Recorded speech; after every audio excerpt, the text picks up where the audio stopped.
Hey everybody, welcome back to Prescription Bourbon. I'm DMC from Louisville, Kentucky. Today we're going to be doing a tasting of the entire Brown-Forman Old Forester Whiskey Row series. Alright,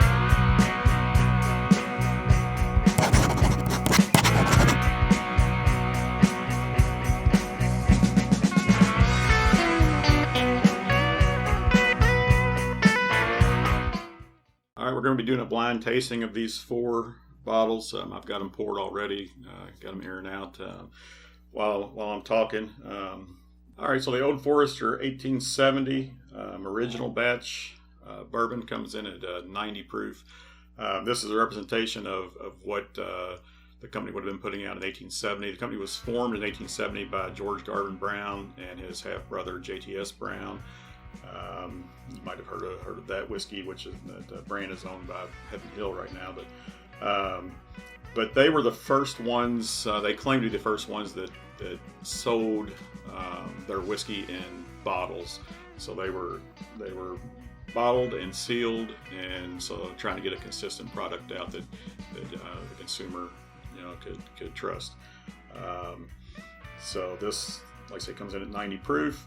The next one here is the Bottle and Bond, 1897. So this is one of the first Bottle and Bond bourbons to market after the Bottle and Bond Act was passed in 1897.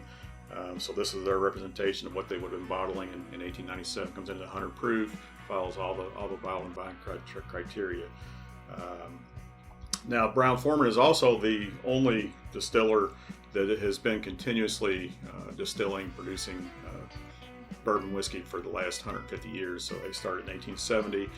They were one of less than 10 distillers that had a license to distill during Prohibition. So they stayed open and continued to produce and distribute during Prohibition. So they've been around this entire time. The 1910 release is actually the last one in the series that was released, but it represents a fire that occurred at the distillery in October 1910. The distillery was closed for a period of time. They realized they had a huge batch of bourbon that had already been dumped into a vat, and instead of that going to waste, they decided to just put that back into some new barrels until they got the distillery cleaned up and reopened.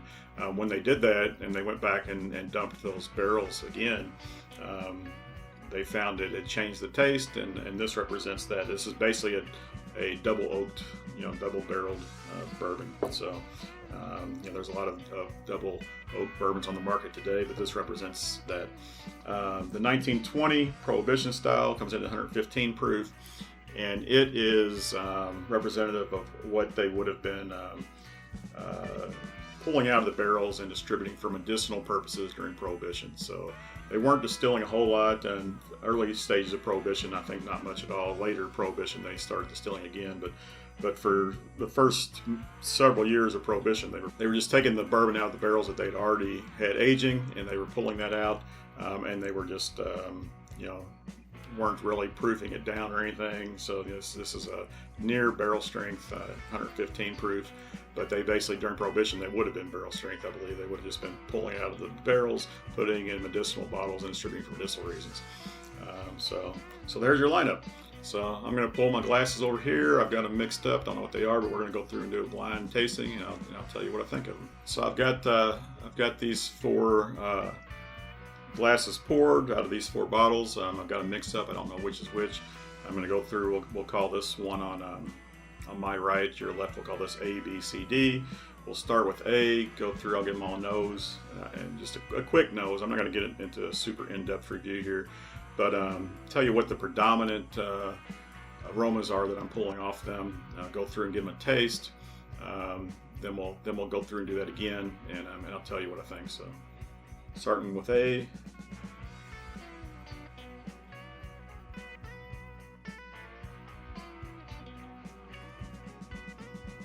I'd say predominantly oak and caramel on that one. So, B.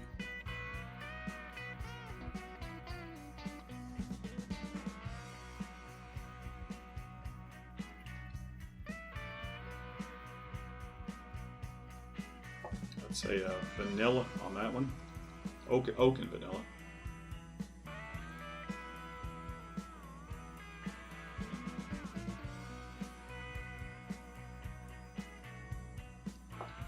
C, I'm going to go with corn sweetness. Oak also, so I'm picking up oak on all of them so far.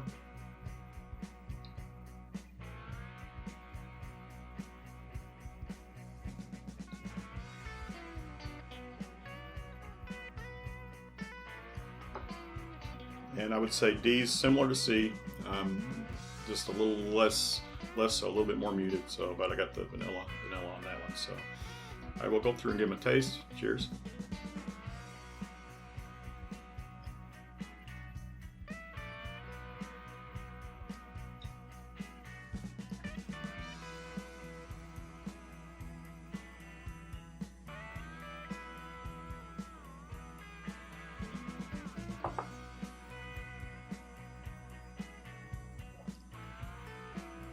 All right, that one is nice and sweet on the front of the tongue, spicy on the top of the tongue, warm going down. Definitely had some cinnamon spice in there. Can taste some oak. Can taste some caramel though also. So yeah, good flavor all around the mouth. The amount of spice and heat and all that is very pleasant. So go to B.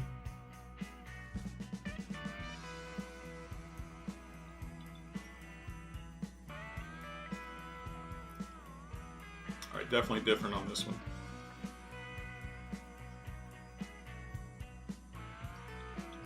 Not nearly as spicy, not as sweet either.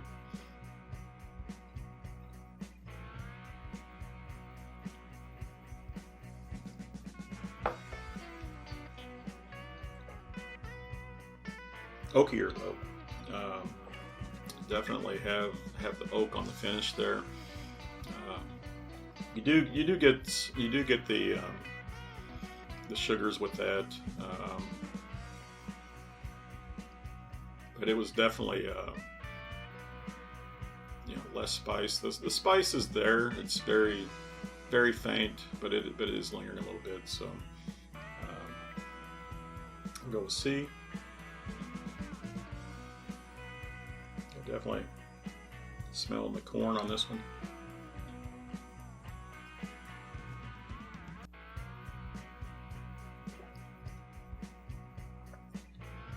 It's got the corn sweetness on the taste.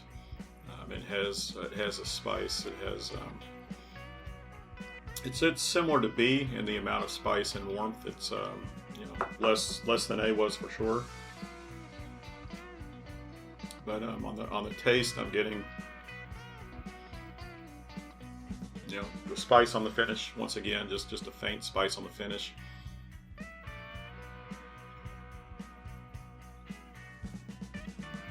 But I'm getting the corn and some caramels on the taste. So go with D.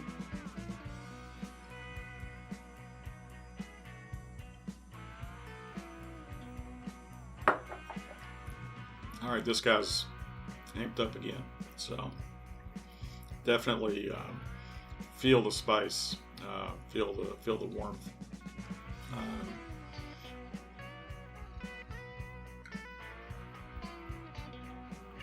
I do have the oak on the nose, along with vanilla.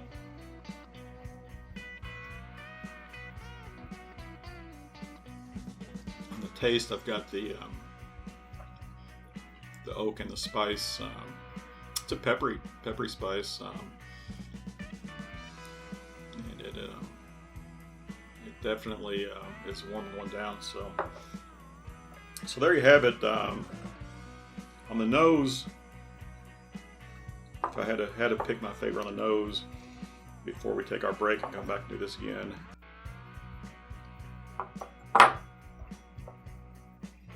I'm definitely going with A. I think this first go around has my favorite nose. So A and D both seem to be punching a little higher on the proof. So I know we've got a 90, a 93, a 100, and a 115. That doesn't necessarily mean that those ones I say we're punching punching hotter. Punching one might not be the higher proof ones, but a lot of times they are.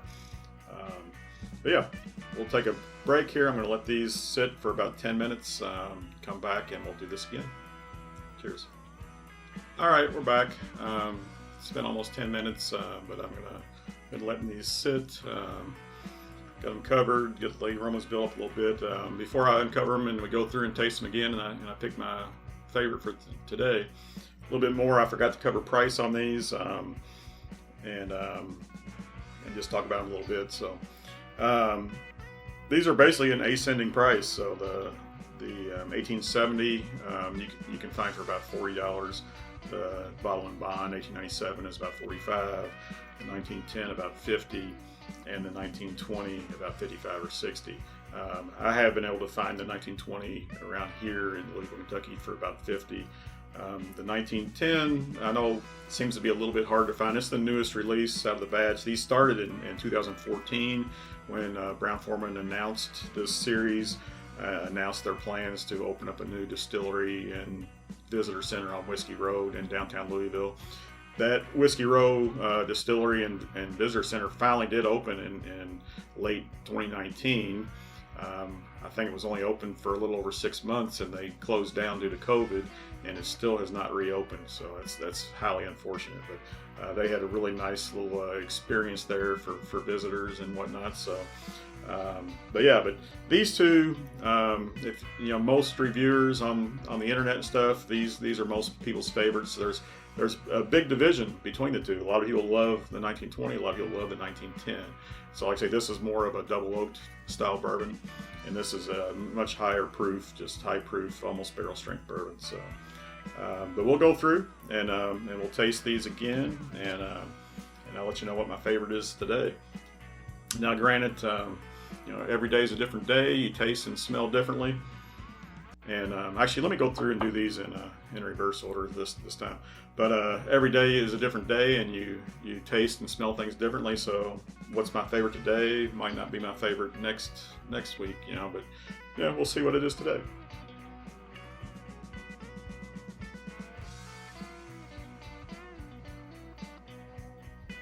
All right, light on the nose.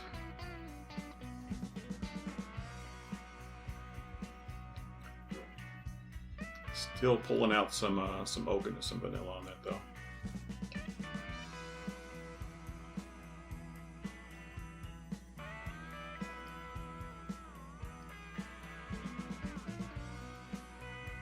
Yeah, it's got a nice oakiness on the tongue, on the mouth, the taste. It's got the spice. I think I said it was peppery. It's a peppery spice. But you can taste the caramels. Very faint. Good flavor. This one's definitely sweeter on the nose.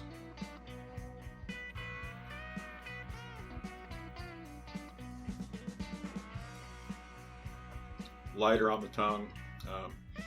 Not as spicy. It does have the oak. It does have the sweetness. Went down easier, not as hot.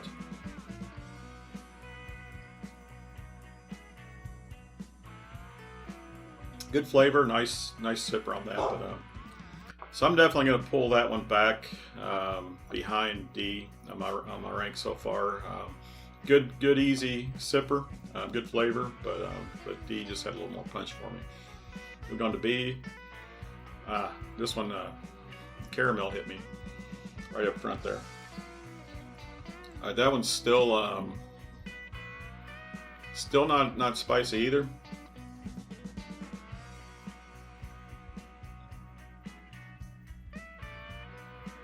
I am picking up the caramel on the. Oh, there's the spice. Spice comes late on that one, so it does have some late spice. But I was picking up the caramel and the vanilla for sure. Had a good flavor.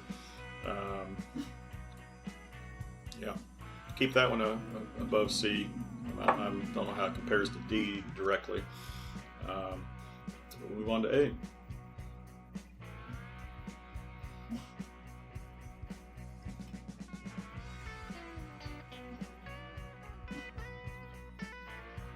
All right, that one's spicy once again. It's definitely hotter, I think, any of the other three. Warmer, I should say. I mean, it's not. I wouldn't say it's hot. It's not burning. Warmer, spicier. Got the oak. Got the sweetness on there.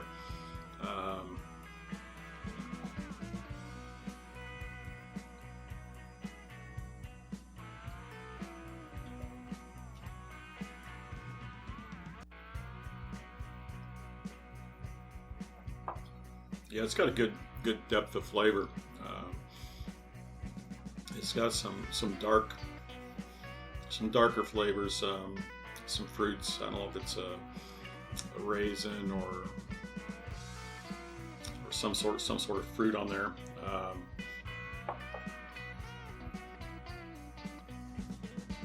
Good finish on that. It's lingering. The spice is there. The flavor.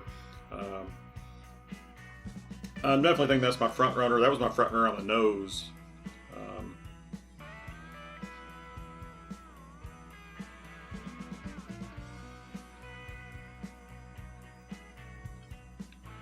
Going back to B and D, I think B pulls a little bit ahead on the nose.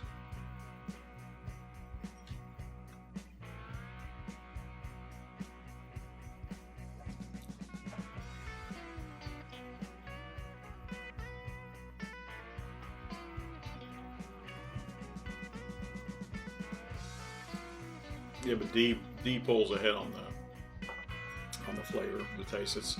It's got more spice. It's got more heat. I think that's very similar to what I had the first go around. I don't think things changed much at all. But yeah, my winner is going to be A today. Like I say, it might be different on a different day, but today I'm going to call it A. Go through real quick and see what we've got. So the one I thought was the the last place here is the 1870. That one's 90 proof, so that is actually the lowest proof. But that one's the one I came in last. I'm not saying it's a bad bourbon at all, but just compare to these other ones. Third place is 1910. So 1910 for me came in third. Second place is 1897. So, I don't know if you can see that or not, but 1897. And my favorite today is the 1920. So, so the 1920, which has been one of my favorites for the past few years. In fact, this is my first bottle of all three of these. But this is my third bottle of actually it might be my fourth. It's my third or fourth bottle of 1920. It made my list of my favorites last year. My top favorites last year. I've really enjoyed sipping on this. It's something I keep going back to, and it can be a little hot, especially if I go in fresh, have not drank anything else. It can be a little hot, but I definitely enjoy putting a little splash of water or ice in there and all that, and takes it down a notch. But good flavors. But yeah, 1920 is my pick of the Old Forester Whiskey Row series today. So, all right. I hope y'all enjoyed. I hope you learned something. Let me know in the comments down below, what you think of these. If you have a different favorite, or you have some different notes you pick up that I missed or anything. I'd like to hear from you. Like to see them. So, but hit that like button, hit subscribe if you want to see more content from me. I'm having some fun putting these out. I hope you're enjoying them too. I appreciate all the feedback and the subscriptions. All right, everybody, remember, all bourbon is whiskey, but all whiskey is not bourbon. And the best bourbon comes from Kentucky. Cheers.